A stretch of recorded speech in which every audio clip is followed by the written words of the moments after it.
अच्छा ये बताइए, मैं अपनी कॉन्स्टिट्यूएंसी पे कंसंट्रेट करें। नहीं तो देखिए, we are concentrating on each and everything, outside issues as well and inside issues as well. आपके सौदत आप पंजाब में देखिए 1973 का कॉन्स्टिट्यूशन जो है वो भी हम बहाल करने की बात कर रहे हैं। हम आपसे एक बहुत आसान सवाल करते हैं। आप ये बताइए कि आसिफ अली जरदारी साहब आइसोलेशन में थे, जैसे खुद आपने कहा कि वो ऐवान सदर से नहीं निकलते थे। अच्छा, अब ऐवान सदर से वो निकल आए हैं, जिससे कि बहुत बड़ा मतलब ये कि फ़र्क पड़ रहा है, लोग खुश हैं कि एक सियासी नहीं, वो बाहर के उन्होंने दौरे किए और बहुत सी चीजों को सही किया, दुरुस्त सिमत में लेकर आए। अब इन्होंने हमारे मुल्क के लोगों की तरफ देखा है। मैं आपसे सवाल ही कर रहा हूँ कि पंजाब की हम बात करें ना, आप क्या समझती हैं कि पंजाब में जो लिसानी नारा लगाया था नवाज शरीफ ने, जाग पंजाबी जाग तेरी पग नू लग गया दाग, तो आप क्या समझती हैं कि पीपल्स पार्टी, क्योंकि चारों सूबे की पार्टी है और लिसानी पार्टी नहीं है बल्कि एक वफाकी पार्टी है, तो आप क्या समझते हैं कि 10 रोज़ में आसिफ अली जरदारी, उनके हमनवा, उनके कारकुन, उनके दोस्त, पीपल्स पार्टी के वर्कर क्या उस नारे को नफी कर देंगे जिसकी बुनियाद पर नवाज शरीफ ने कब्जा किया हुआ है पंजाब में? देखिए, हम कभी ये नहीं सोचते कि नवाज शरीफ ने कब्जा किया है। आप देखें, अगर मेरे कायद का आप वो देखें, अगर एक बयान देखें, अच्छा, कब्जा नहीं देखें, नहीं मैं ये कभी नहीं कहूंगी।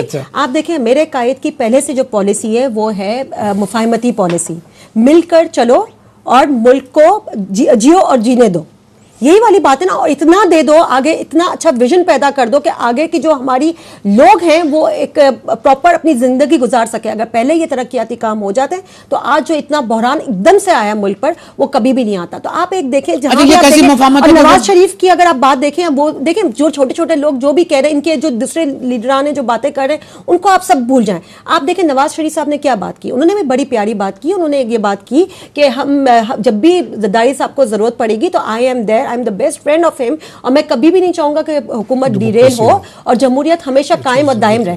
तो आप देखें, दोनों बड़े लीडर्स जो हैं वो हमेशा मुफाहमती बात करते हैं, और चाहे वो आप सब लीडर्स ले लें, आप देख लें, अल्ताफ भाई जो हैं हमारे बहुत ही काबिल इज्जत हैं, वो हमेशा मुफाहमती बात करते हैं। मियाँ साहब हैं, हमेशा मुफाहमती बात करते हैं। नो वन वांट्स के जो हमारी मुल्क है, जो एक जमहूरियत इतने 60 साल बाद इतनी मुश्किलों से जो आई है और आने के बाद बीच बीच में जो आती रही है और जिसको डिरेल किया गया है साजिशों के तहत, तो ये फिर से ये मुकाम पर हम आए।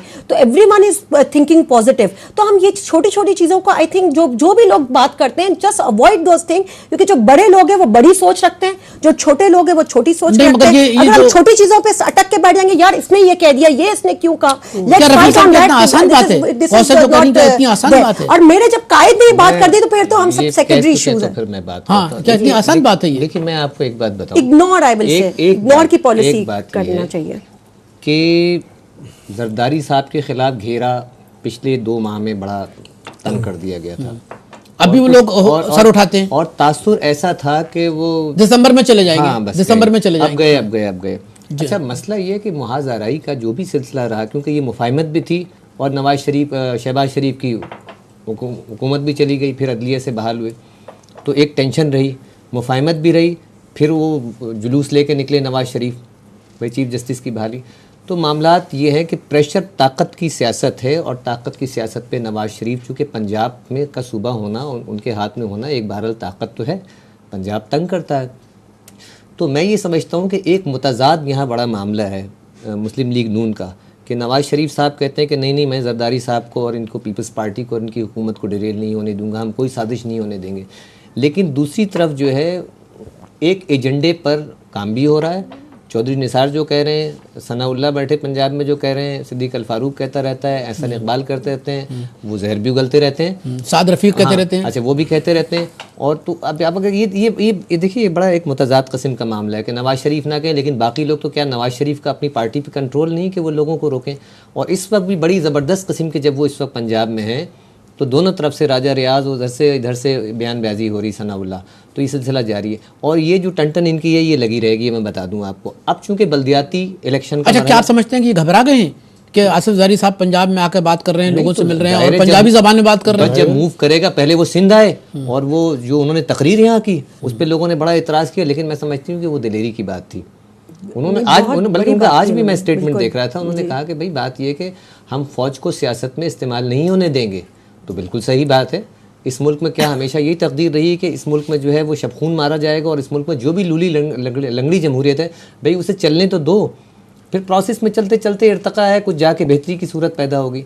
तो एक बात तो ये है कि इस वक्त जो कोशिशें हो रही थी वो नाकाम हो गई। मगर मैं आपका सिविलियंस ये कहते हैं, फौज ये कहती है कि सिविलियन जो हैं अपनी हुकूमतों को तबाह करने के लिए आगे आते हैं, और आसिफ जरदारी के खिलाफ जो लोग हैं वो सिविलियन हैं। तो हम ये कहते हैं कि नवाज शरीफ को अब सोचना चाहिए कि क्या नवाज शरीफ और उनकी पार्टी जो है क्या ये खेल खेलेंगे, क्योंकि अभी एक बात और भी चल रही है कि ये जो हल्का 55 में शेख रशीद जा रहे हैं लड़ने के लिए इलेक्शन, और 123 के अंदर, तो अब पीपल्स पार्टी ने कहा कि वजीर आजम साहब ने कहा कि भाई चौधरी निसार को कि जी हम नहीं खड़ा कर रहे हैं। अच्छा, ऐसा करते हैं, थोड़ा सा ब्रेक लेते हैं, फिर ब्रेक में आपके पास आऊँगा। ख्वातीन आज़म, थोड़ा सा ब्रेक लेते हैं और ब्रेक के बाद हमारी गुफ्तगू जारी रहेगी। सवाल ये है कि अगर आवाम के मसाइल पीपल्स पार्टी हल करती है, खुसूसन पंजाब क्योंकि बहुत बड़ा सूबा है और जिसने पंजाब के आवाम का दिल जीत लिया वही सेंटर में हुकूमत बनाता है, सवाल ये है कि इस 10 रोज़ में आसिफ अली ज़रदारी साहब जो हिकमत अमली इख्तियार कर रहे हैं, क्या वो कामयाब रहेगी? यही हमारी गुफ्तगू का मौजू है, हमारे साथ रहिएगा।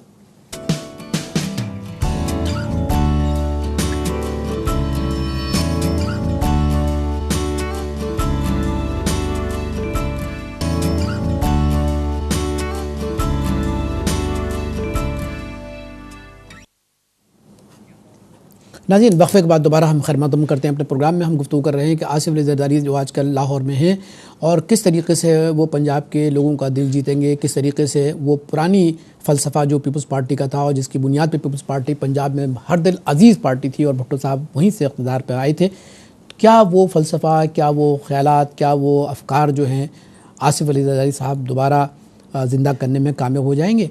ये हमारी गुफ्तगू का मौजू है। वक्फे से जाने से पहले जहाँ रफ़ीक खान साहब बात कर रहे थे, रफ़ीक साहब क्या कह रहे थे आप?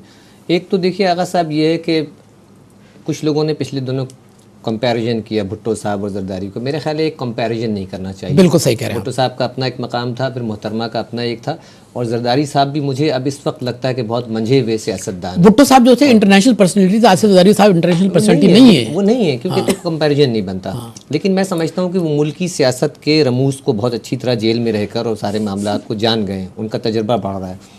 अब जहाँ तक बात ये है कि वो 10 दिन में या 15 दिन में ले आएंगे, कुछ लोगों का ये कहना है कि ये पॉइंट स्कोरिंग हो रही है कि नवाज शरीफ थक करके यहाँ सिंध में आ गए, ये चले गए पंजाब। तो मेरा ख्याल है इस तरह नहीं होता। ज़ाहिर है कि सियासत में तो ये होता है कि ठोस पॉलिसियाँ बनानी चाहिए, पार्टी का प्रोग्राम वाज़ेह होना चाहिए। मैं मसलन एक बात कहता हूँ कि उनके वज़ीर बिजली और पैदावार जो हैं वो डेट्स देते रहे कि अब आ जाएगी, अब आ जाएगी, तो उसमें बड़ी सुबकी उन्हें हुई। तो इस तरह की बात नहीं होनी चाहिए। पार्टी ठोस लाहे अमल बनाए, प्रोग्राम लेकर आए। जैसे भुट्टो साहब के ज़माने में, ज़ाहिर 70 की दहाई में सोशलिज्म का ज़माना था, उन्होंने नेशनलाइज किया सनतों को, बैंकों को। देखिए, आपने राजा परवेज़ अशरफ की मिसाल दी ना रेंटल पावर के सिलसिले में, लेकिन आप खुद भी देखते हैं कि पीपल्स पार्टी के अंदर भी तो इख्तलाफात हैं। सफदर अब्बासी साहब वॉकआउट भी करते हैं, जो ये तो पार्टी डिसिप्लिन के खिलाफ है। नहीं, अभी बल्कि डॉक्टर असरार शाह देखिए बड़े अच्छे वर्कर हैं। हाँ, मगर पार्टी डिसिप्लिन क्या है फिर? पार्टी डिसिप्लिन, उन्होंने एक उस पर एतराज़ किया बाबर ऐवान को देने पर, लेकिन पार्टी का वर्कर अगर अब आवाज़ नहीं उठाएगा तो कि वन मैन शो तो नहीं है। नहीं तो कहाँ उठाएगा? तो आप एक फोरम होता है, आप तो खुद भी एक बड़े सियासी उन्होंने खत लिखा था। नहीं, मैं तो सेनेट से वॉकआउट की बात कर रहा हूं। ओपन फोरम सेनेट से वॉकआउट किया ना लोगों ने। जी। फिर पार्टी डिसिप्लिन तो होता है, लेकिन ये मैं नहीं समझता कि पार्टी के मामलात बाहर लाए जाएं, बल्कि पार्टी की जब एग्जीक्यूटिव, अगर सेंट्रल एग्जीक्यूटिव कमेटी के आप मेंबर हैं या जहां पर हैं, तो party with in house doctor Asrar Shah नहीं है। तो मैं ये बात कर रहा था, मैं असरार की बात नहीं कर रहा हूं, मैं रज़ा रब्बानी की बात कर रहा हूं। उनकी रुकनियत मुअत्तल कर दी गई। मैं ये बता रहा हूं कि जो आप सफदर अब्बासी भी वॉकआउट कर रहे हैं। मैं आपको एक बात बताऊं आगा साहब, पीपल्स पार्टी ने जो चीज़ लूज की है तारीखी अमल ने, वो ये किया है कि बहुत अच्छे वर्कर्स घर बैठ गए। वर्कर्स को मुतहरिक रखना, वर्कर्स का ख्याल रखना अपनी पार्टी के लिए, उनको अपने इंटरनल फंड्स भी बनाने चाहिए। पार्टी के वर्कर को आसमानी मखलूक तो नहीं है, या उनको नौकरियां देने से तो मसले हल नहीं होंगे। और फिर पार्टी के वर्करों की तरबियत करना, मेरे ख्याल है अब तो वो तरबियत भी नहीं कर रहे हैं, जो पहले एक ज़माने में सो कॉल्ड स्टडी सर्कल वगैरह होते थे। दूसरी अभी बात, भी स्टडी सर्कल है और बहुत अच्छी तरीके से एमडी खान साहब उसके प्रेसिडेंट हैं, and he is running it very well. हर वीक उसकी मीटिंग्स होती है पीपीपी सेक्रेटरीट में, and I myself go in most of the meetings जो होती हैं, एंड इट्स, और जब पूरे वर्कर्स होते हैं, एंड हम खुद मैसेजेस करते हैं, वहाँ के जो मीडिया सेल है वो बाकायदा मैसेज करता है और सबको इन्वाइट किया जाता है कि इस टॉपिक के ऊपर हो रहा है, एंड एवरीवन गोज। ये जो हमारी तंजीम के हवाले से मैं आपको बता रही हूँ, बिकॉज